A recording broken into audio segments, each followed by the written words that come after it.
Som forældre elsker man jo sine børn ubetinget. Sådan skal det selvfølgelig også være. Jeg forstår ikke at tale om, hvis man har børnebørn, så er de mistet overalt på verden. Og sådan skal det jo også være. Det, der er vores pligt i kommunen, det er at sørge for, at børnene har det godt, gode pasningsmuligheder, gode opvækst og trivselsmuligheder. Det er afgørende. Det er vores børn, jeres børn, som skal blive fremtiden for vores by. Derfor har vi særligt og stort ansvar her. I skal trygt kunne aflevere børnene i pasningstilbud i Odense. Desværre må jeg sige, at siden valget i 2005, så er det halvt gevaldigt med vores pasningsgaranti. Der er pres på, dagplejerne under pres, vuggestuen under pres. Ja, vores dagplejere, de er presset ud af at skal passe 5 børn hver eneste dag.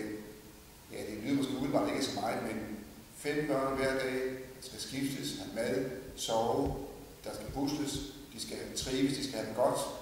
De skal være trygge ved, at de er en god varetægt. Det er svært. Vi arbejder på at skubbe bag på, at vi nu får bygget nogle vuggestuer. Det er det, der er brug for så gode forhold for børnene som overhovedet muligt. Det vil vi arbejde på. Så vi som forældre, som voksne, der skal tage ansvar for vores børn, sikre, at de har det godt. I skal vide, at vi som socialdemokrater har det som høj prioritet hver eneste gang, vi skal dele pengene ud. Og det vil vi fortsat have. Børnene er vores fælles forudsætning, vores fælles ansvar. Dine børn er vores børn.